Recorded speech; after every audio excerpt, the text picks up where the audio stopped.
name is Silas Vane, and 6 months ago I left my office job in Chicago to work deep in the American wilderness. Back then, my life was painfully repetitive. Every day felt the same. Fluorescent office lights, traffic, computer screens, and late-night gym sessions just to clear my head. I stayed fit because lifting weights was the only thing that made me feel alive anymore. Then one night, while scrolling through job listings, I found something strange. Backcountry Patrol, seasonal fire watch and wilderness monitoring. The pay was insanely good. No experience required, housing included, remote wilderness assignment. At first, I thought it was fake, but after a quick interview over an old, crackling phone line, they hired me almost immediately. 3 days later, I packed my bags and drove north for nearly 10 hours into a massive forest reserve buried deep in the mountains. The deeper I drove, the emptier the world became. No gas stations, no houses, no phone signal, just endless pine trees and muddy roads disappearing into fog. By the time I reached the ranger station, rain was pouring so hard I could barely see through the windshield. An old man wearing a dark green patrol jacket stepped out onto the porch. He looked exhausted, like he hadn't slept properly in years. Without introducing himself, he handed me a plastic-wrapped folder. Inside was a laminated sheet titled Rules for Backcountry Patrol. One remember laughing nervously, but the old man didn't laugh back. He just looked at me and said, "Read every rule carefully, son. Out here, mistakes don't stay buried." And for the first time since arriving in those woods, I felt something cold crawl up my spine. The rain didn't stop all night. The ranger station creaked constantly as wind slammed against the walls outside. I barely slept. Every few minutes I kept hearing branches scraping across the roof like fingernails. Around midnight, I finally opened the laminated rule sheet. Most of the rules looked normal at first. Stay on marked trails. Report injured hikers immediately. Keep radio charged at all times. But then the rules became strange. Rule number 4. If you hear knocking on your cabin door after 11 p.m., do not answer it. I stared at that line for a long time. Then came another. Rule number 7. Never follow whistles in the forest, even if they sound human. By the time I reached the bottom of the page, my stomach felt tight. The last rule simply said, Rule number 10. If you see the deer standing near the tree line at night, stay inside and keep the lights off. No explanation, no details. Just that. I remember laughing quietly to myself, convincing myself it was probably some weird tradition meant to scare new employees, but deep down, something about those rules didn't feel like a joke. Outside, thunder rolled across the mountains, and somewhere far beyond the trees, I thought I heard a whistle. The next morning, the storm was gone. The forest looked calm again, almost peaceful. Wet pine trees stretched endlessly across the mountains, and thick fog drifted between the trails like smoke. Everything smelled like rain and mud. My first patrol seemed simple enough. Check trail markers, inspect campsites, report animal activity. That was it.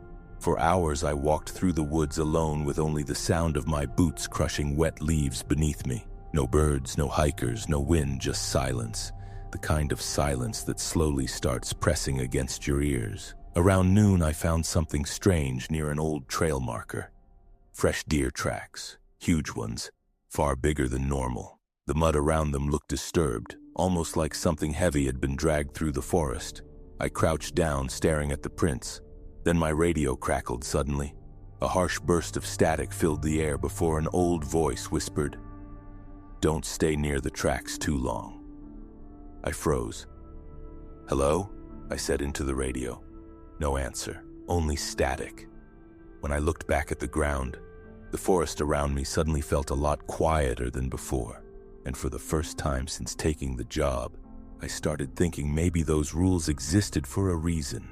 By my 3rd day, they assigned me to an old fire watchtower deep in the forest.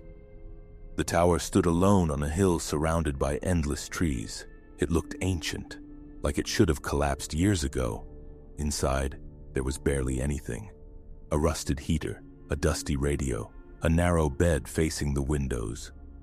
Before leaving, the old ranger looked at me seriously and said, "Whatever happens tonight, don't shine your flashlight into the trees."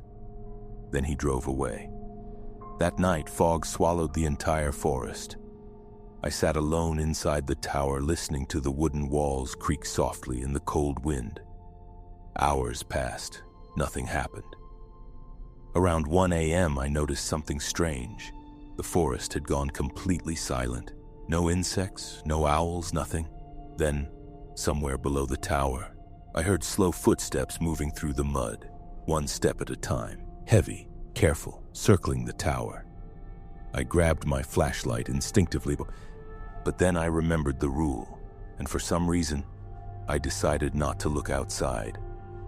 A week passed and the forest slowly started getting under my skin. During the day, everything felt normal, but at night, the woods changed. That evening, I was checking an old trail near the river when the sun disappeared behind the trees faster than usual. The fog rolled in almost immediately. I turned on my flashlight and started heading back. That's when I heard it. A whistle. Soft, distant, human. I stopped walking. The sound came again from somewhere deep between the trees, 2 short notes, almost like someone trying to get my attention. My grip tightened around the flashlight. Then I remembered the rule sheet. Never follow whistles in the forest. I told myself it was probably another ranger. Maybe a lost camper. But something felt wrong about it. The whistle came again, closer this time, and suddenly every instinct in my body screamed at me to leave, so I did. I walked faster without looking back, but the whistle kept following me through the trees the entire way back to camp. That night I couldn't sleep. The whistle kept replaying in my head over and over. Around 2 a.m., rain started hitting the cabin roof again. I was lying in bed staring at the ceiling when I heard something outside. Crunch, crunch, slow footsteps in the mud. My body immediately went tense. The sound stopped right outside the cabin window. For a few seconds, nothing happened. Then I heard breathing. Deep, wet, heavy breathing. Every survival instinct told me not to look, but curiosity got the better of me. Slowly, I turned my head toward the window. At first, I saw only darkness and rainwater sliding across the glass. Then lightning flashed, and for one split second, I saw antlers. Massive antlers standing just beyond the tree line, far too tall to belong to a normal deer. The next thunderclap shook the cabin, and when I looked again, whatever had been out there was gone. But the muddy footprints outside my cabin remained until morning. The next afternoon, I finally asked about the footprints. The old ranger behind the station counter went silent the moment I mentioned the antlers. He didn't even look surprised. Instead, he slowly lit a cigarette and stared out at the forest. Then he asked me something strange. "Did it see you?" I laughed nervously. "What?" But he ignored the question. A few seconds later, he opened an old metal cabinet and pulled out a faded photograph. There were 4 Backcountry Patrol rangers standing beside the same watchtower I'd been assigned to. 3 of them looked normal. The 4th man didn't. His face had been scratched out completely. I frowned. "Who's that?" The old ranger's hands tightened slightly. "Elias Mercer," he said quietly. "Patrolman. Disappeared 8 years ago." I stared at the photo again. Something about it felt wrong. Then I noticed it. Behind the men, standing deep between the trees, was a tall shadow with antlers. My stomach dropped. "Was that edited?" I asked. The old ranger didn't answer. Instead, he handed me another laminated paper. This one had only one rule written on it. "If a dead ranger knocks at your door, do not let him inside." The room suddenly felt colder. Outside, somewhere deep in the forest, I heard that same distant whistle again, but this time, it sounded much closer. That night, the forest felt wrong. No wind, no insects, nothing. I locked myself inside the cabin and kept staring at the new rule sheet sitting on the table. "If a dead ranger knocks at your door, do not let him inside." Around midnight, someone knocked. 3 slow knocks. My entire body froze. Then a voice came from outside. "Silas, open the door." It sounded weak. Human. I slowly stepped toward the window and peeked through the curtain. A ranger stood outside in the rain. His uniform looked torn and soaked with mud, and even from a distance I could tell something was horribly wrong with his face. Then lightning flashed. For 1 second, I saw empty black holes where his eyes should have been.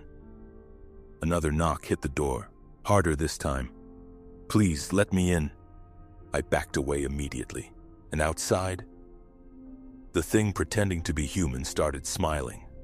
The knocking continued for almost an hour. Slow, patient, like it knew I would eventually break. I stayed frozen in the corner of the cabin holding my flashlight like a weapon. Then the voice outside changed. It no longer sounded weak. Now it sounded angry. "You're not supposed to ignore me, Silas." Hearing my name made my blood run cold. The thing outside began walking around the cabin slowly. Its boots dragged heavily through the mud. Then, I heard scratching against the wooden walls. Long nails scraping the cabin one side at a time. I shut off the lantern immediately and sat in complete darkness. The scratching stopped. For a few seconds, everything went silent again. Then directly outside the window beside me, I heard deep breathing. Not human, much larger. And somewhere far out in the forest, another whistle answered back. Whistle. I didn't sleep at all that night. The breathing outside the cabin finally disappeared just before sunrise. The next morning I reported everything to the ranger station, but nobody seemed surprised, nobody even asked questions. The old ranger simply stared at me for a long moment before saying, "You heard the second whistle. That means it knows you now."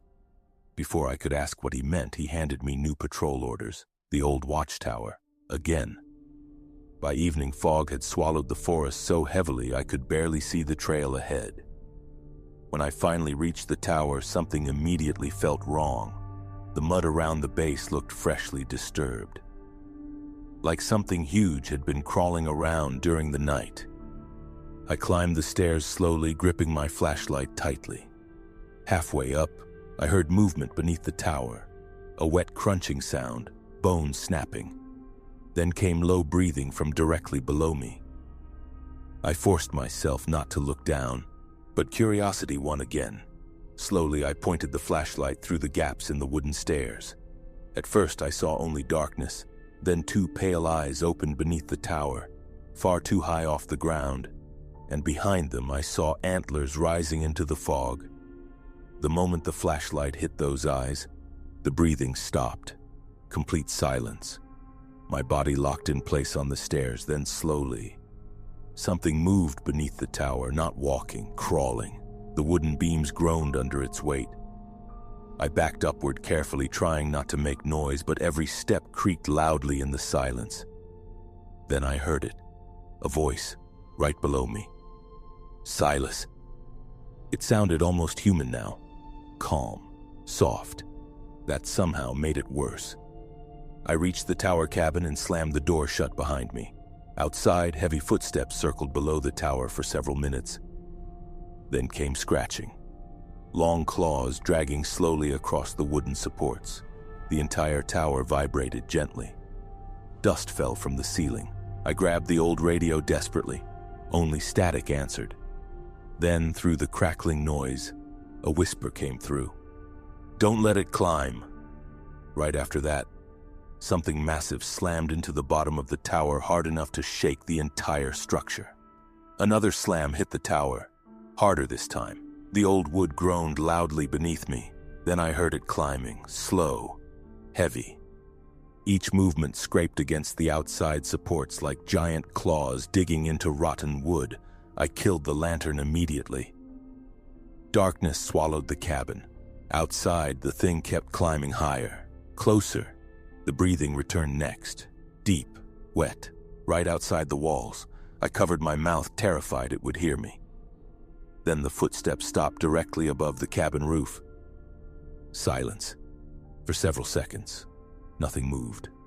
Then came a voice from overhead, not the creature's voice, mine. "Open the door, Silas." My blood froze. It copied me perfectly, every word, every breath. Then slow scratching began across the rooftop, as if something with antlers was crawling directly over my head. The scratching above me suddenly stopped. Complete silence filled the tower. Then slowly, I heard something moving down the stairs outside, one step at a time, leaving. I waited almost 20 minutes before moving. My hands were shaking so badly I could barely hold the flashlight anymore. Finally, I forced myself to look outside. The fog had become impossibly thick. But there, below the tower, I saw it standing near the trees, tall, unnaturally thin, massive antlers stretching through the mist, and beside it stood 3 other figures wearing old ranger uniforms. None of them moved, none of them spoke. They simply stared toward the tower. Then my radio crackled one final time. The old ranger's voice whispered, "Silas, you never read the last rule." My stomach dropped. I grabbed the laminated sheet from the desk and looked at the bottom corner where mud had covered the final line. Slowly, I wiped it clean. Rule number 11. Once it learns your voice, you can never leave the forest. The radio died immediately after that.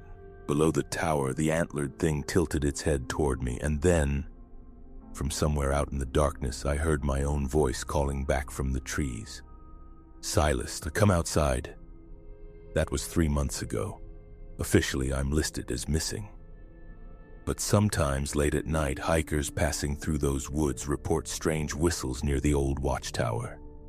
And sometimes they hear someone calling for help from deep inside the forest, someone using my voice